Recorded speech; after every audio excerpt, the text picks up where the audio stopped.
Fit-Torri ta' San Luċjan f'Bilżebbuġa ġie inawgurat laboratorju ġdid b'investiment ta' 230,000 euro. Dan l-investiment huwa parti minn proġett bl-isem ta' Bajtos li l-għan primarju tiegħu huwa li jsiru studju fuq ix-xewk tal-ħut li s'issa kien jintrema. L-għan prinċipali ta' dan il-proġett li tnieda fl-2018 u lħaq il-qofol tiegħu matul din is-sena huwa li jsiru studji xjentifiċi fuq il-potenzjal kummerċjali ta' fdalijiet tal-ħut wara li dan ikun ġie proċessat.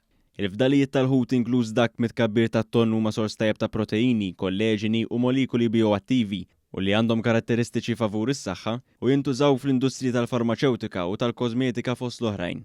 Barra minn hekk l-iskart organiku li ma jkunx jintuża għal dawn l-għanijiet imsemmijin jista' jiġi proċessat f'alf tal-ħut sabiex noqorbu aktar lejn operat ta' zero skart. Dan jgħin lill-industrija sabiex tnaqqas l-impatt tagħha fuq l-ambjent. Dan il-laboratorju se jintuża wkoll mill-istudenti tal-Università ta' Malta u tal-EMKAS tal-skopijiet ta' riċerka. Id-direttur tal-akwakultura Denis Kalleja qal li dan l-investiment huwa eżempju ċar kif ix-xjenza ta' madwarna tista' dejjem biex jitnaqqas it-tniġġis. Huwa spjega li dan il-proġett kien opportunità ta' trasferiment tal-għarfien li jgħin l-industrija tikber b'mod sostenibbli. Proġett li kien iffukat propju biex jagħti valur l-iskart tal-ħut, f'dan il-każ partikolari qegħdin nitkellmu fuq skart ġenerat mill-industrija tat-tonn, fejn wieħed ra kif dan l-iskart jista' jiġi użat b'mod differenti minn dak li kien isir qabel.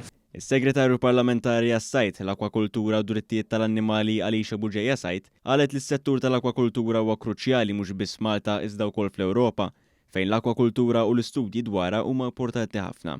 Qed naraw investiment ta' 230,000 illi propju huma abbinati mas settur tal-akwakultura sabiex aħna nkomplu ninvestu f'akwakultura aktar nadifa, sabiex nkomplu ninvestu għall-futur għall-istudenti fejn tidħol l-edukazzjoni u fl-aħħar mill-aħħar inkomplu nżidu l-għarfien tagħna sabiex ikollna ebħra aktar sostenibbli. Dawn il-proġetti se jiġu implementati matul il-programm operattiv bejn l-2021 u l-2027.